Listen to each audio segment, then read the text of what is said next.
A struggling single father gave his last $10 and his late wife's winter coat to a freezing homeless woman. He didn't ask for her name, and he never expected to see her again. But 3 weeks later, a fleet of black SUVs pulled up to his rundown apartment building. The men in tailored suits weren't there to evict him. They were high-powered corporate lawyers, and they brought a message from the woman he saved. A billionaire CEO who had just turned his entire world upside down. The wind howling off Lake Michigan in late January was a special kind of cruel. It didn't just make you cold. It felt like it was actively trying to break your bones. Samuel Grant pulled his collar up against his neck, his breath pluming in thick white clouds under the flickering neon sign of Carmichael's Diner. It was 2 a.m. The city of Chicago was buried under 6 inches of fresh snow, and the temperature had plummeted to a lethal -12 degrees. Samuel, a 34-year-old former diesel mechanic who had lost his garage during the economic downturn 2 years prior, was now working the graveyard shift. He was a man worn thin by grief and responsibility. After his wife, Nora, passed away from a sudden aneurysm 3 years ago, Samuel was left entirely alone to raise their daughter, Chloe. Every waking moment, every aching muscle, every drop of sweat he produced was for that little girl. But lately, no matter how hard he worked, the math just wasn't adding up.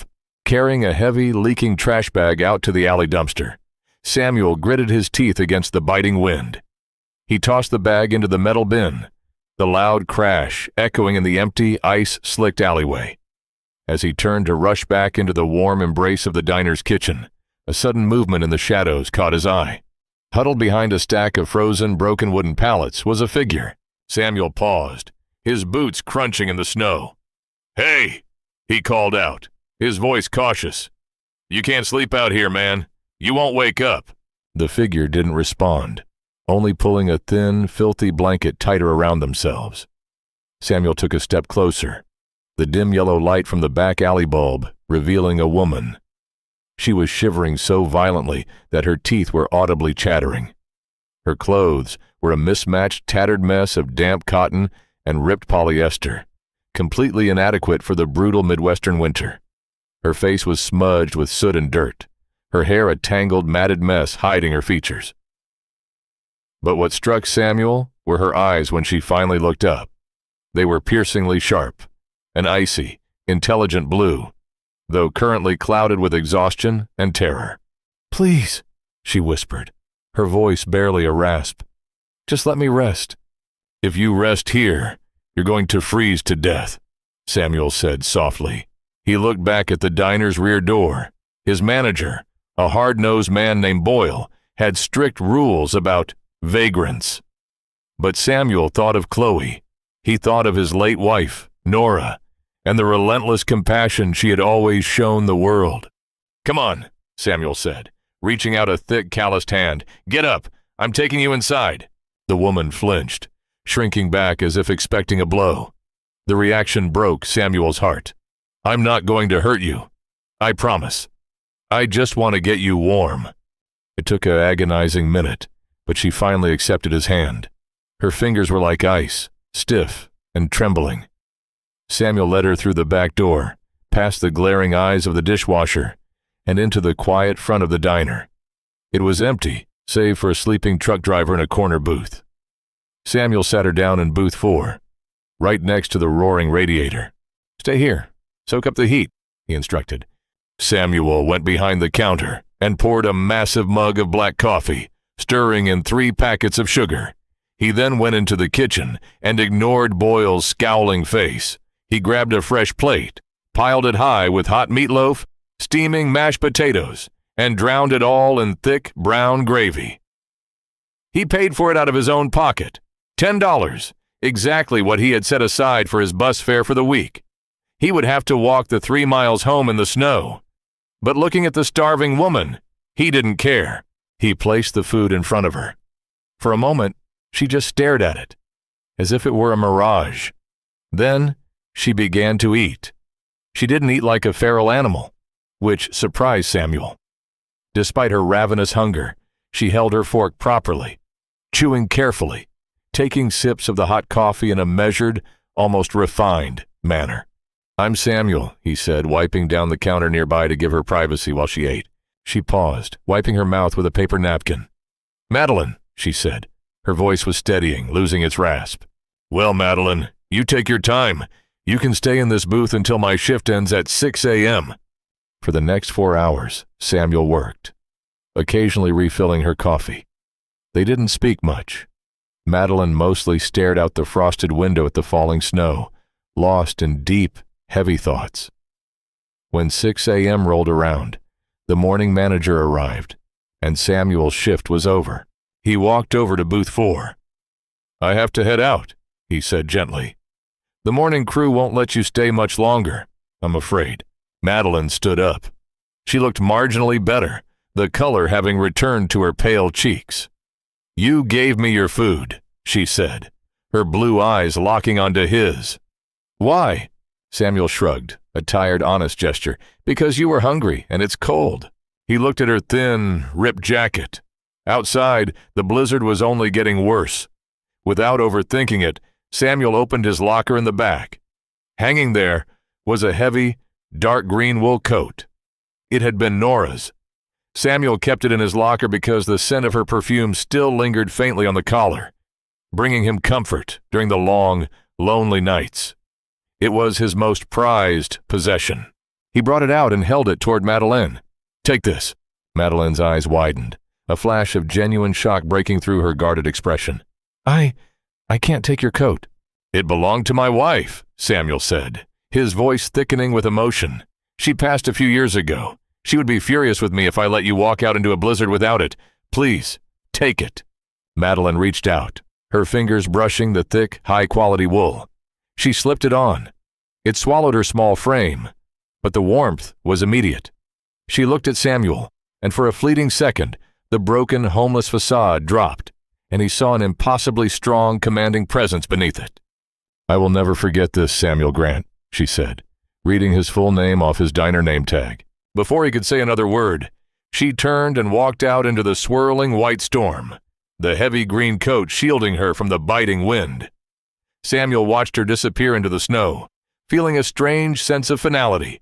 He zipped up his own thin jacket, braced himself for the freezing 3-mile walk home, and prepared to return to his difficult reality.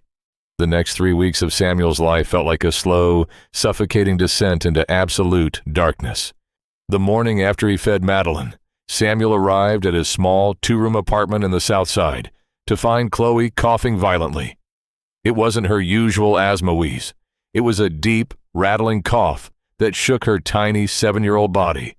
By noon, her fever had spiked to 103 degrees. Panic seizing his chest, Samuel wrapped her in blankets and carried her for 6 blocks to the nearest urgent care clinic. The diagnosis was severe bacterial pneumonia. The doctor, a sympathetic but overworked woman, handed Samuel a prescription for heavy-duty antibiotics and an inhaler. "She needs rest, warmth, and this medication immediately," the doctor advised. "If her breathing gets shallower, you bring her straight to the ER." Samuel rushed to the pharmacy, praying his debit card wouldn't decline. The total came to $185. Samuel's bank account held exactly $192. He swiped the card, holding his breath until the machine beeped with approval. He had the medicine, but he now had $7 to his name. Rent was due in 4 days. The financial ruin happened with terrifying speed. Samuel had to call out of work for 3 consecutive nights to sit by Chloe's bedside, applying cold compresses to her forehead and holding her hand while she struggled for breath in the damp, drafty apartment. When he finally returned to Carmichael's diner, Boyle fired him on the spot.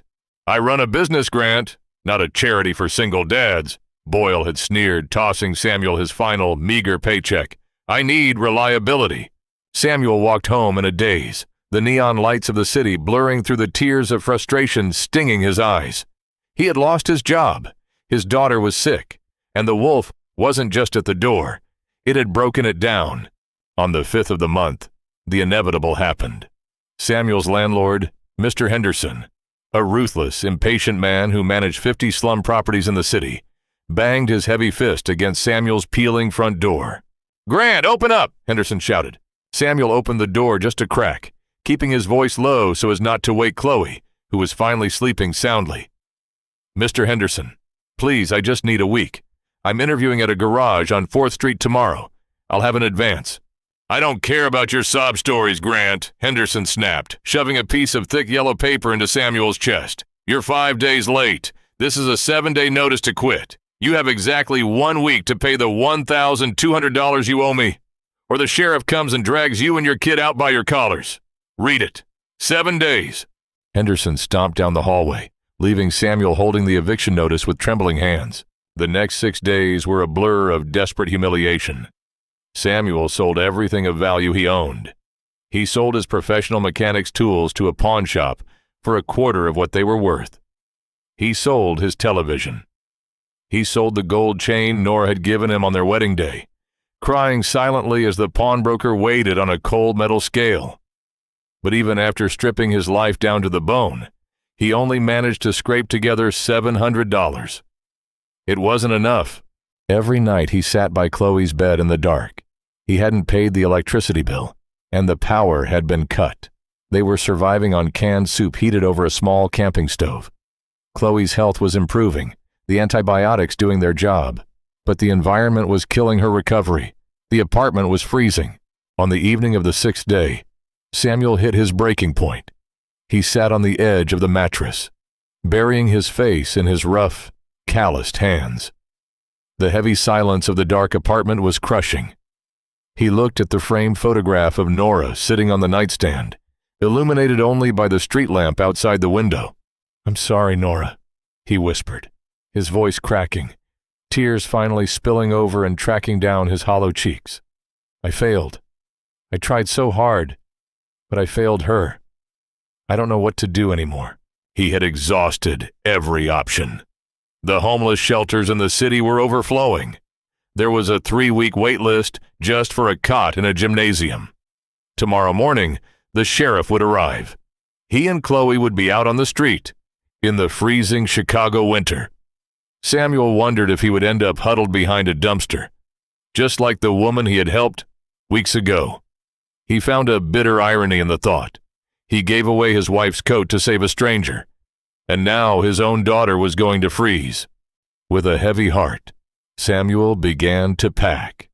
He pulled out flattened cardboard boxes from the grocery store and started placing Chloe's clothes, her favorite stuffed bear, and their few remaining plates inside.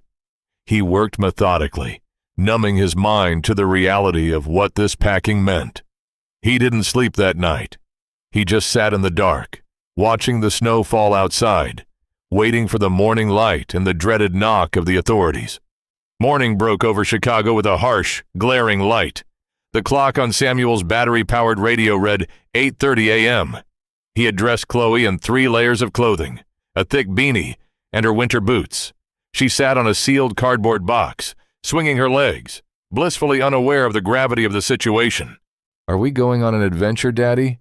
she asked, her voice still a little raspy from the pneumonia, but her eyes bright. Samuel swallowed the massive lump in his throat. He forced a smile, though it felt like shattered glass. "Yeah, sweetie. A big adventure. We're going to go stay somewhere new for a little while." He didn't know where. A subway station? A 24-hour laundromat? His mind raced, calculating survival tactics for a homeless man with a child. At exactly 9 a.m., he heard it. The heavy, synchronized sound of footsteps on the creaky wooden stairs of the apartment building. But it wasn't the sloppy, dragging steps of Mr. Henderson, nor was it the heavy boots of a county sheriff. It sounded like multiple men, walking with crisp, military precision. The footsteps stopped outside his door. "Knock, knock, knock." The sound was sharp, authoritative, and demanded immediate attention. Samuel closed his eyes, took a deep breath, and stood up. "Stay here, Chloe," he murmured. He walked to the door, his heart pounding against his ribs like a trapped bird. He unlocked the deadbolt and slowly pulled the door open, bracing himself for the sight of badges and eviction papers. Instead, Samuel froze in utter confusion. Standing in the dimly lit, foul-smelling hallway were 3 men. They were dressed in immaculate, bespoke charcoal suits, heavy cashmere overcoats, and leather gloves. The man in the center, who appeared to be in his late 40s with sharp, intelligent eyes and silver-flecked hair, stepped forward. He looked entirely out of place in the slum hallway, like a shark swimming in a muddy puddle. "Samuel Grant?" the man asked. His voice was smooth, polished, and resonated with wealth. "Who's asking?" Samuel replied defensively, gripping the edge of the door. "If you're from the bank or debt collectors, I have nothing left. The sheriff is already on his way." The man reached into his coat and pulled out a sleek, matte black business card, handing it to Samuel. The gold foil lettering read, "Jonathan Reed, Senior Partner, Reed, Sterling and Vance." Wait, no Vance or Sterling allowed. The card read, "Jonathan Reed, Senior Partner, Reed and Associates, Corporate Litigation." "I assure you, Mr. Grant, we are not debt collectors," Jonathan Reed said, his eyes scanning the barren, freezing apartment behind Samuel, taking in the cardboard boxes and the bundled-up child. "And the sheriff will not be coming. We took the liberty of paying Mr. Henderson the arrears on this property, plus a 6-month advance, though frankly, this place is uninhabitable." Samuel's brain short-circuited. He stared at the lawyer, then down at the card. You paid my rent? Why? Who are you?" "I represent someone whose life you saved 21 days ago," Reed said, his tone softening just a fraction. "My client requires your immediate presence." "I haven't saved anyone," Samuel said, shaking his head. "Look, you have the wrong guy. I'm a mechanic. I was a cook. I don't know anyone who can afford guys like you." Jonathan Reed gave a small, almost imperceptible smile. "January 14th, Carmichael's Diner. You fed a homeless woman meatloaf. You gave her a green wool coat." Samuel's breath hitched. He stepped back, his eyes widening. "Madeleine, the woman in the alley, she sent you." "Yes," Reed said. He snapped his fingers, and one of the men behind him stepped forward, handing Reed a thick, leather-bound black dossier. "I don't understand," Samuel stammered. "Who is she? Did she win the lottery or something?" "Mr. Grant, Madeleine is not a homeless woman," Reed explained, his voice dropping into a serious, confidential register. "Her full name is Madeleine Whitmore. She is the chief executive officer and majority shareholder of Whitmore Holdings, a multinational logistics and tech conglomerate worth approximately $4 billion. Samuel felt his knees go weak. He leaned heavily against the doorframe. A billionaire? But she was starving. She was freezing in a pile of garbage. Why was she in an alley? Jonathan Reed's expression turned grim, the polished corporate veneer cracking to reveal something dark and dangerous. Because 3 weeks ago, a highly orchestrated hostile coup was initiated within her own company, spearheaded by her own flesh and blood, her younger brother, Gregory Whitmore. It wasn't just a boardroom takeover, Mr. Grant. It was an assassination attempt. Samuel stared in stunned silence. Chloe, sensing the tension, had hopped off her box and walked over, hugging Samuel's leg. Reed looked down at the little girl, his expression softening again, before returning his piercing gaze to Samuel. Gregory fabricated evidence of massive corporate fraud, froze all of her personal and corporate assets simultaneously, and hired private contractors to ensure she never made it to a courtroom. Reed continued, his voice tight. Madeleine narrowly escaped her penthouse, with nothing but the clothes on her back. She spent 4 days on the streets of Chicago, hunted, freezing, and starving to death. If you had not brought her inside, if you had not fed her, and most importantly, if you had not given her that heavy coat to survive the blizzard that night, she would be dead, and Gregory would have won. My God, Samuel whispered, rubbing his face with his hands. Is she okay? She survived, Reed said simply. And over the last 3 weeks, operating from the shadows, she has managed to contact loyalists like myself. We have spent every hour since building the legal framework to destroy her brother and reclaim her empire. But before she makes her public return to sever the head of the snake, she had one very specific mandate. Reed held out the heavy black folder, along with a pristine silver keycard. She has been looking for you, Samuel. She knows about your firing. She knows about Chloe's pneumonia. She knows about the eviction. She knows everything. Reed pressed the folder into Samuel's chest. Ms. Whitmore requires your presence immediately. There's a black SUV idling downstairs. Pack whatever sentimental items you have left. The rest will be replaced. Samuel looked at the folder, then at the empty, freezing apartment that had been his prison of despair for weeks. Where are you taking us? Jonathan Reed adjusted his cashmere coat, his eyes glinting with a mix of respect and anticipation. To her estate in the Gold Coast, Mr. Grant. Your life of struggling in the dark is over. But I must warn you, stepping into that car means stepping into a war zone. Gregory Whitmore is about to realize his sister is still alive, and he will stop at nothing to fix his mistake. Samuel looked down at Chloe, who was clutching his leg, her big eyes looking up at him trustingly. He had promised her an adventure. He gripped the black folder, the leather smooth and heavy in his hands. Let's go, Samuel said. The transition from the freezing, decaying slums of the South Side to the opulent sanctuary of Chicago's Gold Coast felt like stepping through a portal into another dimension. Samuel sat rigid in the back of the armored Cadillac Escalade, the heavy doors sealing out the howl of the winter wind and the sirens of the city. The interior smelled of rich, untreated leather and expensive cologne. Chloe, exhausted by the morning's sudden upheaval, had almost immediately fallen asleep, her small head resting on Samuel's thigh. The heated seats radiated a soothing warmth that sank into Samuel's perpetually aching bones.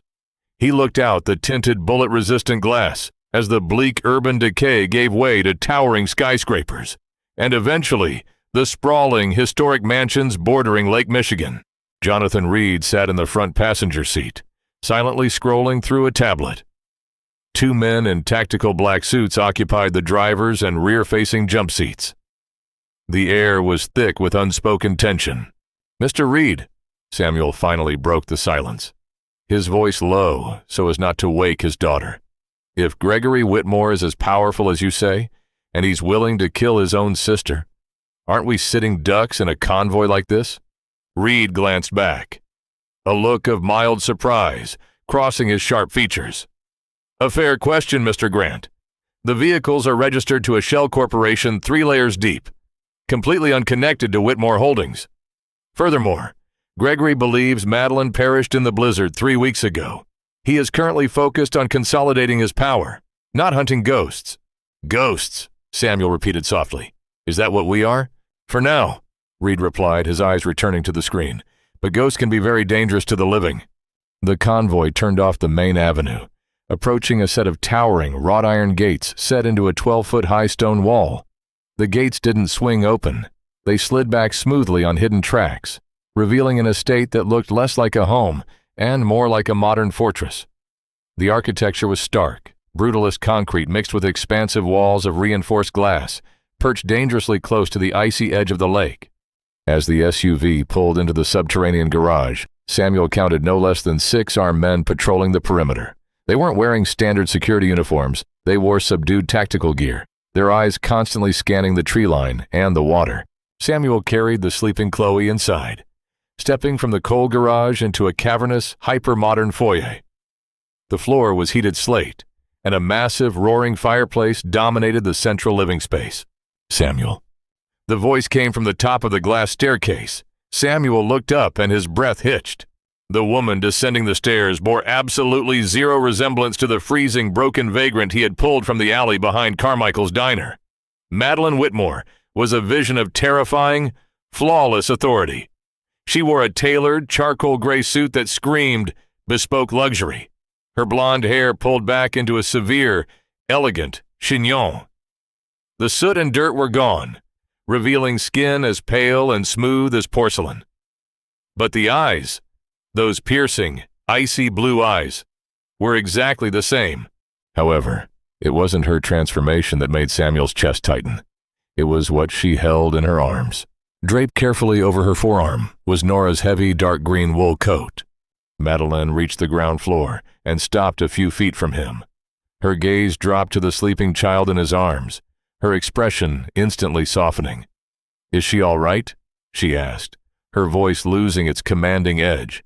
"She had pneumonia," Samuel said, holding Chloe a little tighter. "She's on antibiotics. The cold was making it worse, but she's breathing easier now." Madeline nodded slowly, her jaw clenching. "The cold. I know it well." She looked at Samuel, her eyes locking onto his with an intensity that made him want to step back.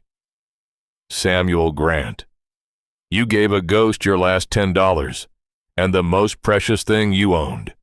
You saved my life." "You were freezing," Samuel replied simply, uncomfortable with the heavy gratitude. "I just did what anyone should have done." "No," Madeline corrected him sharply.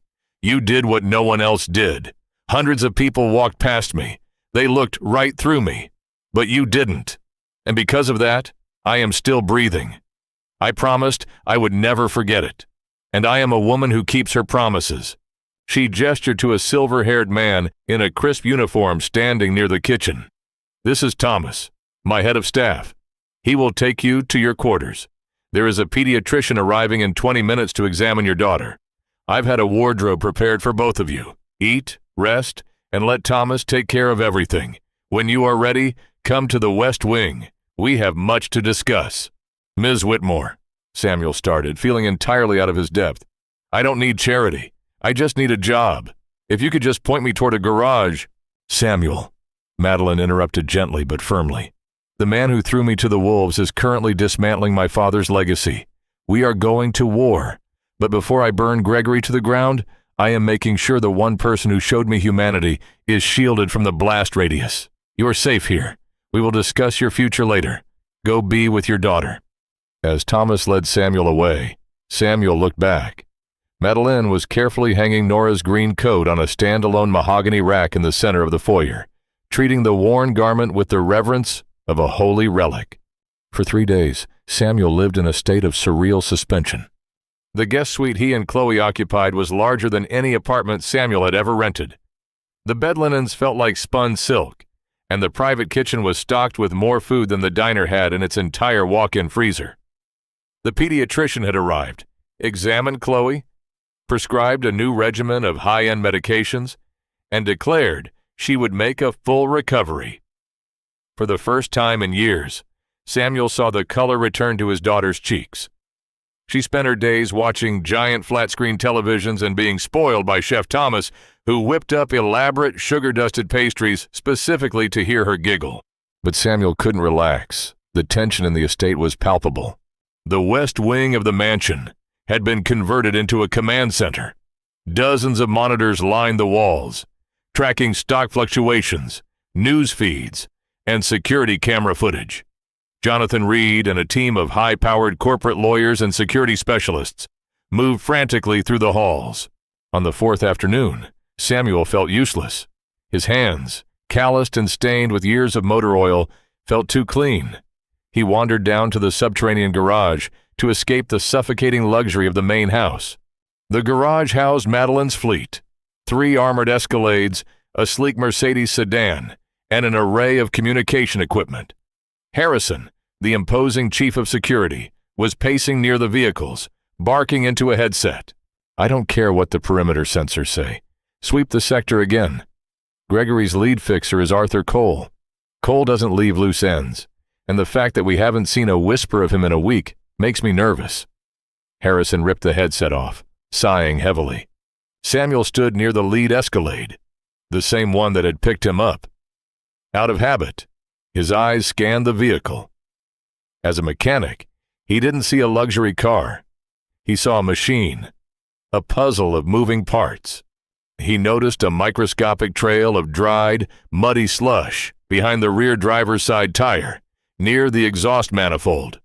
That wasn't unusual for Chicago in winter, but what caught his eye was the way the plastic wheel well liner sat against the metal frame.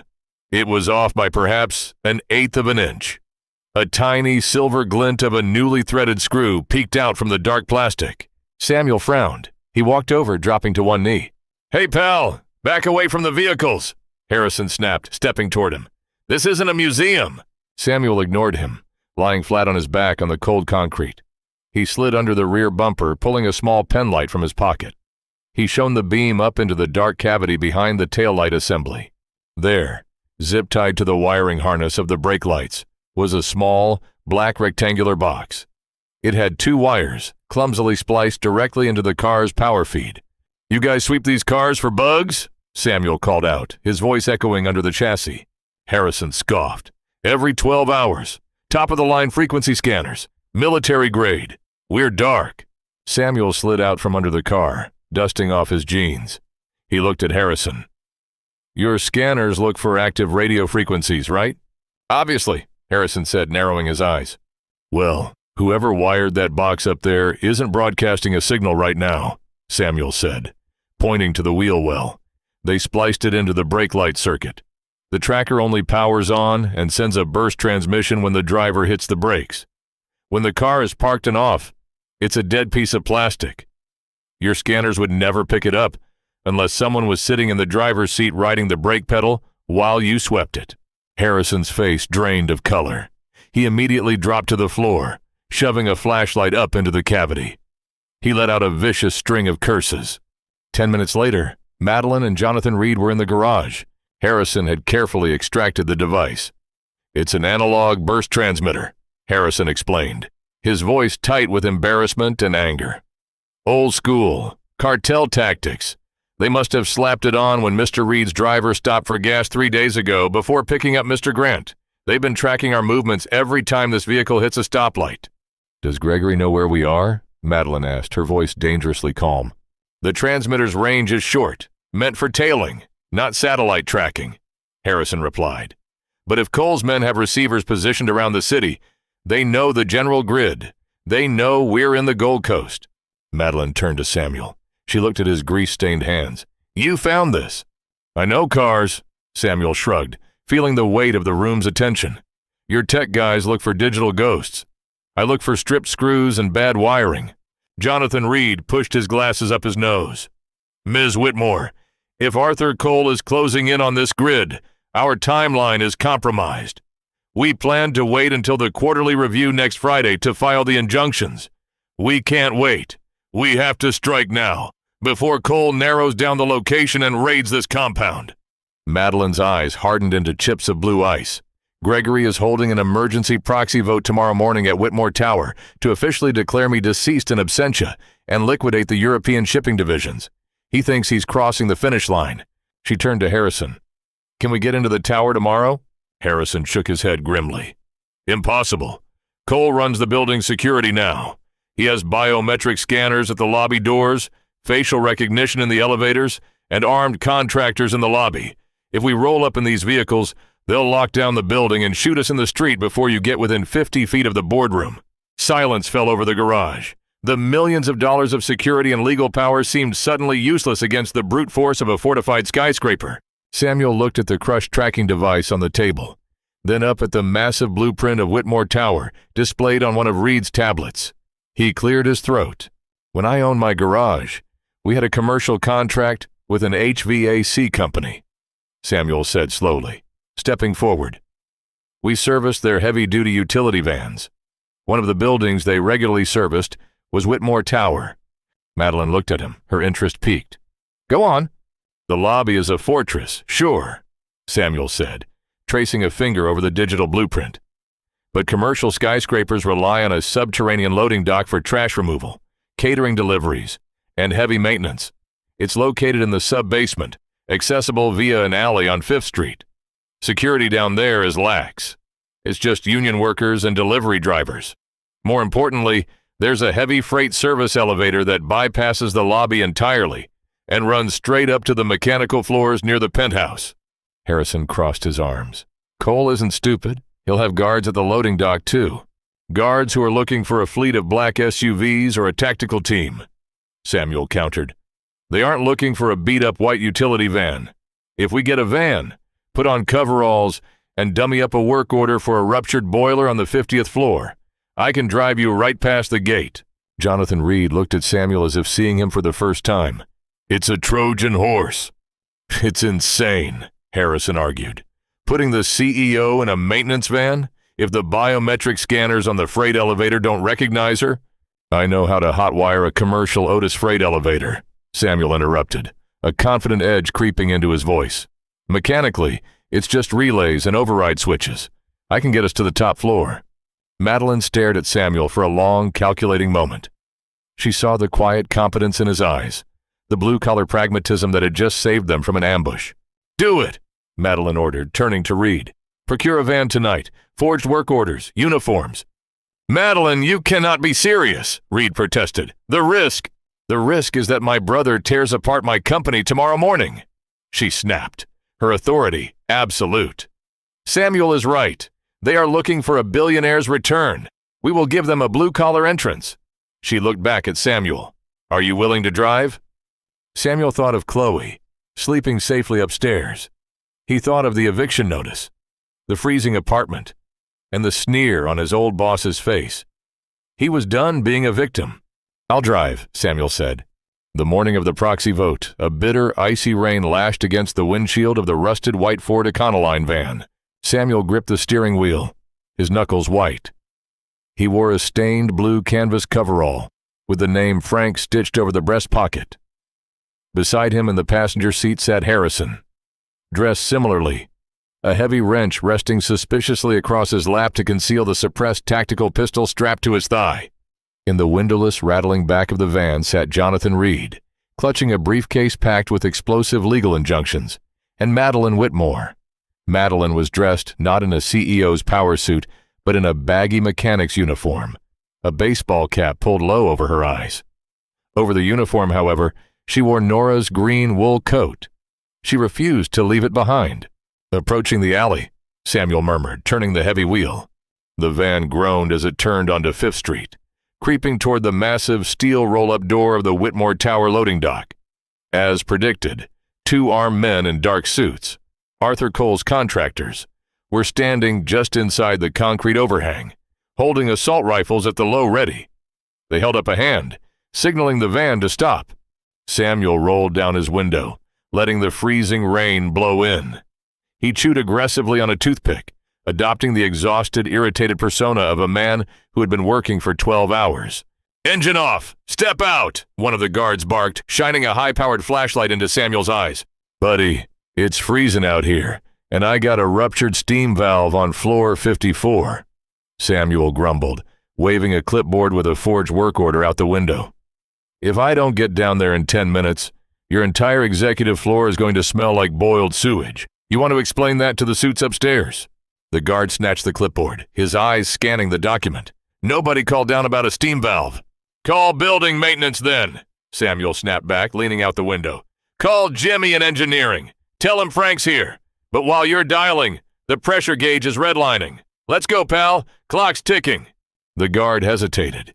He looked at the rusted van, the exhausted blue-collar worker, and the incredibly authentic-looking grease stains on Samuel's face.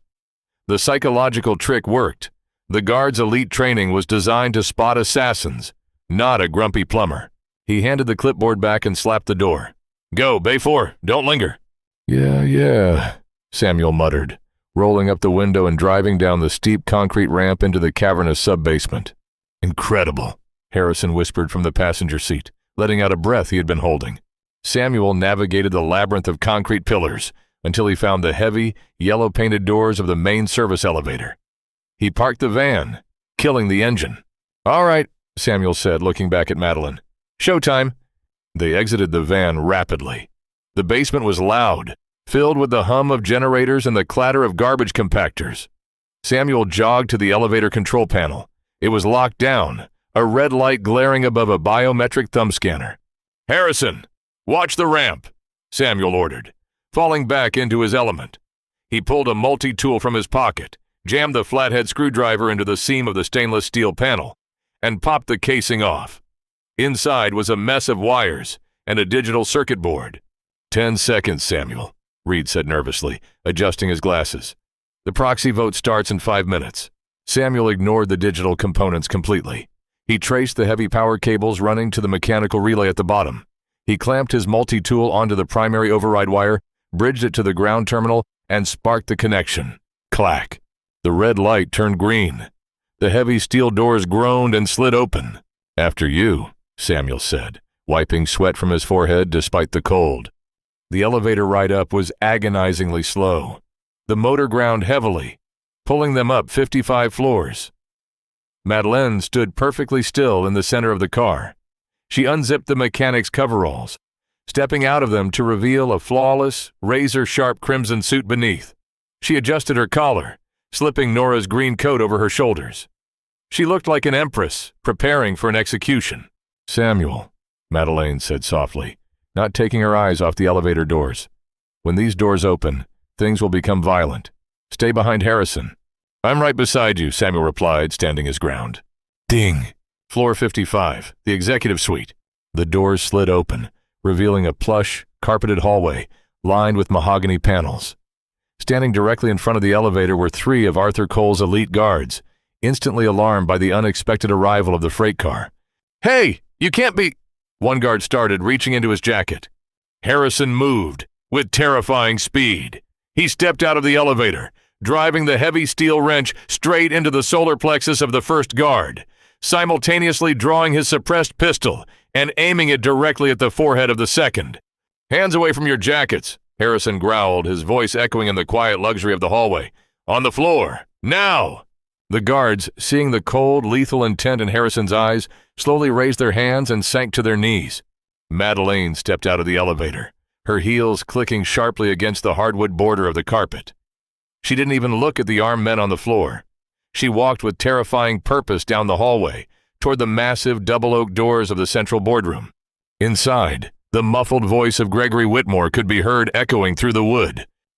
"And while my sister's tragic passing is a blow to us all, Whitmore Holdings must look to the future. I move to officially finalize the liquidation of the European assets, transferring control to—" Madeleine reached the doors. She didn't pause. She didn't knock. She placed both hands flat against the heavy oak and shoved them open with explosive force.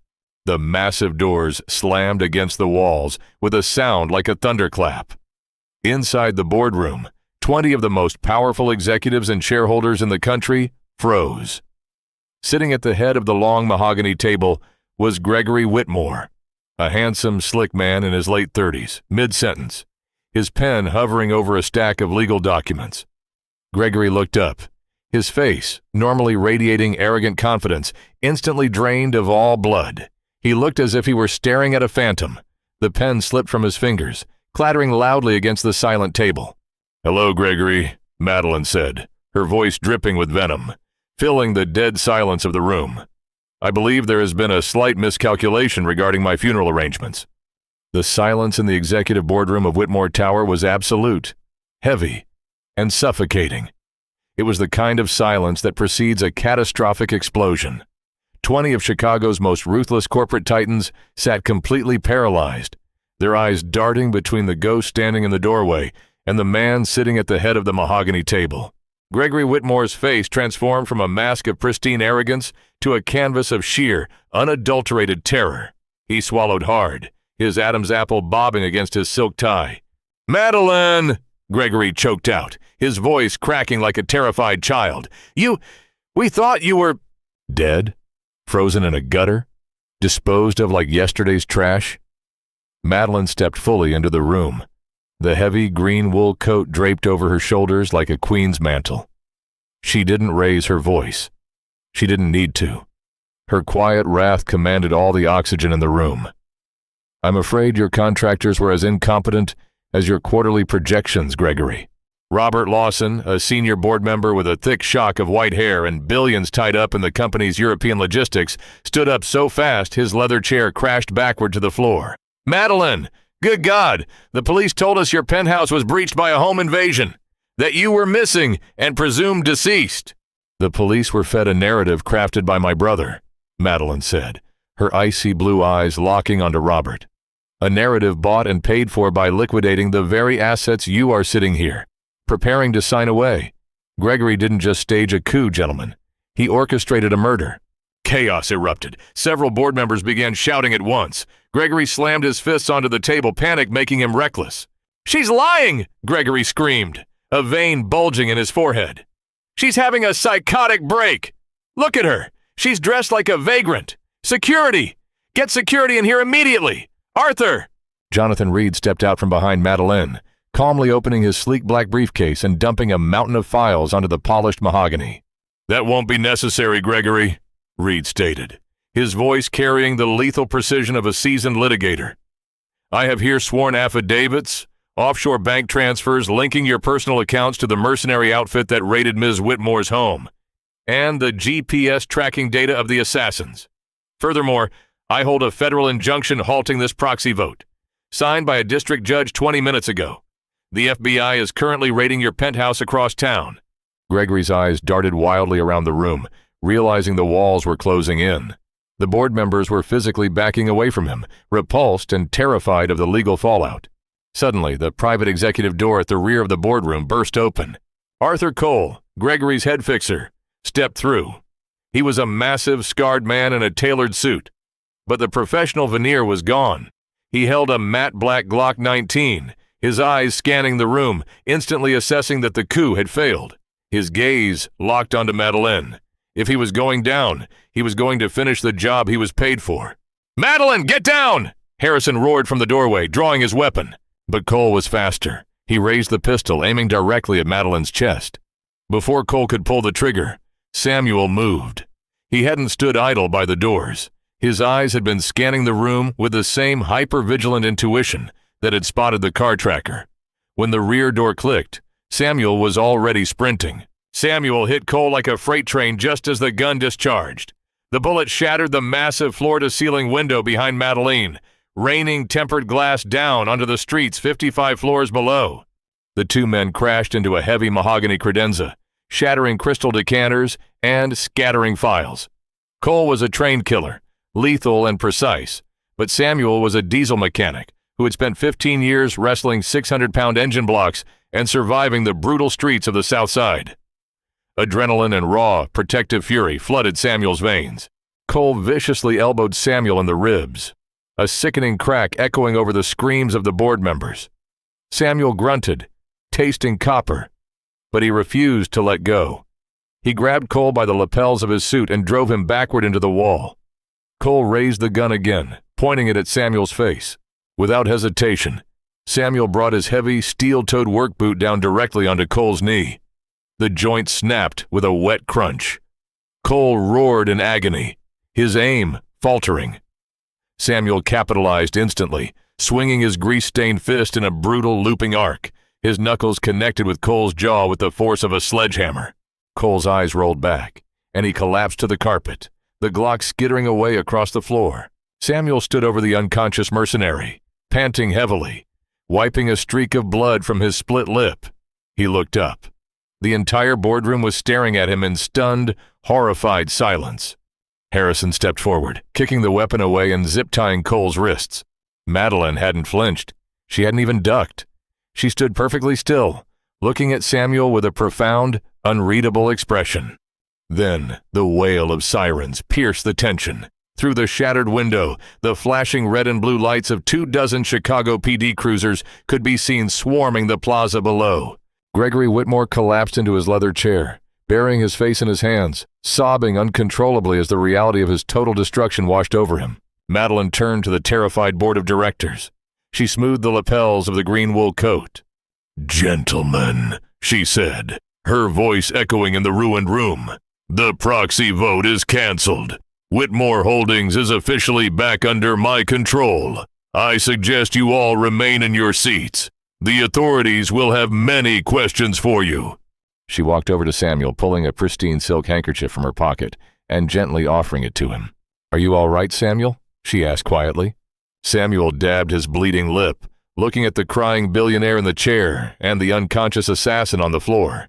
He let out a breathless, exhausted chuckle. "I've had better Tuesdays," Samuel rasped, "but yeah, I'm good." The aftermath of the boardroom ambush was a whirlwind of legal firestorms and media frenzy. For the next 48 hours, the financial world was rocked by the arrest of Gregory Whitmore and the miraculous, cinematic return of Madeleine Whitmore. News networks ran non-stop coverage of the botched coup, the embezzlement, and the sheer audacity of a billionaire surviving on the freezing streets of Chicago. But Samuel experienced none of this chaos. He was back at the Gold Coast estate, sequestered in the quiet luxury of the guest wing. A private physician had taped his bruised ribs and stitched his lip. Chloe was completely healed, her laughter echoing through the halls as she played hide-and-seek with Chef Thomas. Samuel, however, felt a deep, lingering restlessness. The war was won. His part in the story was over. It was time to figure out how to rebuild a normal life for his daughter. On the evening of the third day, Thomas knocked gently on Samuel's door.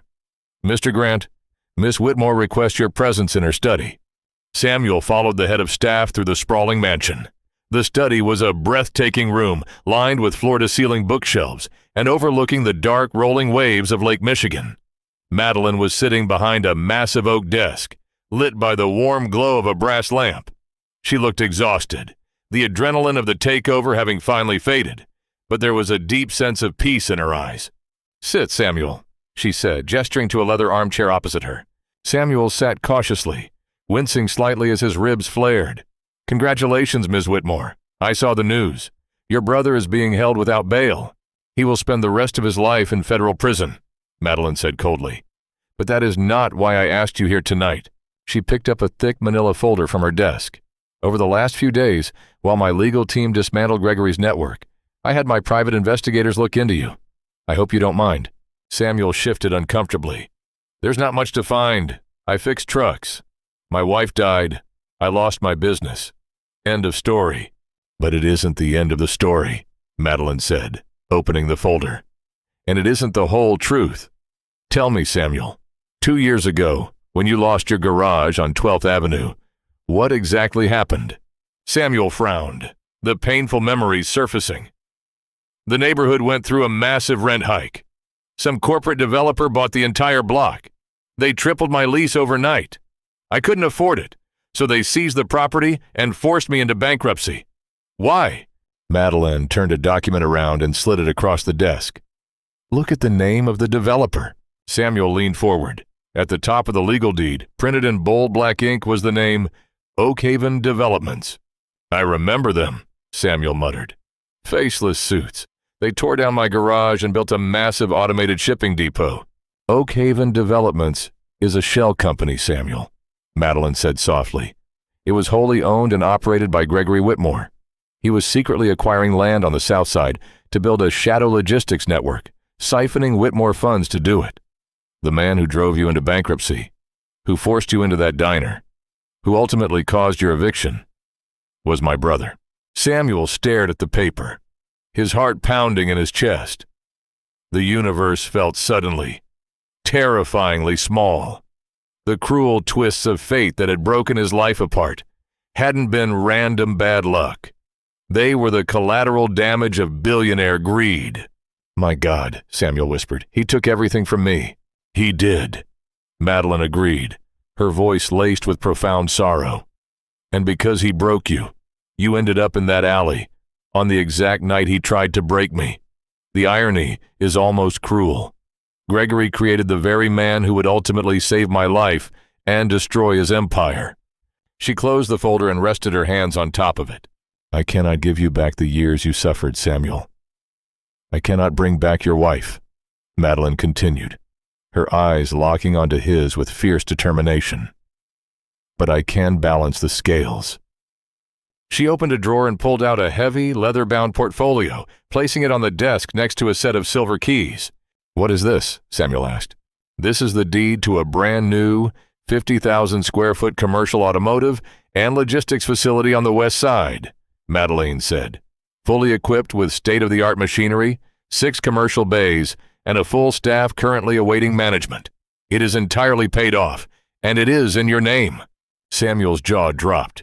He looked from the portfolio to Madeline, utterly speechless. "Furthermore," she added, handing him a contract, "Whitmore Holdings operates a fleet of over 4,000 commercial vehicles in the Midwest. Effective immediately, your new facility is the exclusive, contracted maintenance provider for my entire fleet. You will never have to worry about rent, medical bills, or your daughter's future again."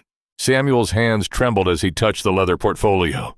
It wasn't just a job, it was an empire of his own. It was a complete restoration of his dignity, multiplied by 1,000. "Madeline, I can't accept this. This is millions of dollars," Samuel stammered, tears stinging the corners of his eyes. "I just gave you a plate of meatloaf and a coat." Madeline stood up, walking around the desk. She placed a hand gently on Samuel's shoulder. "You gave me your humanity when I had nothing left," she said fiercely. "You risked your life in that boardroom for me.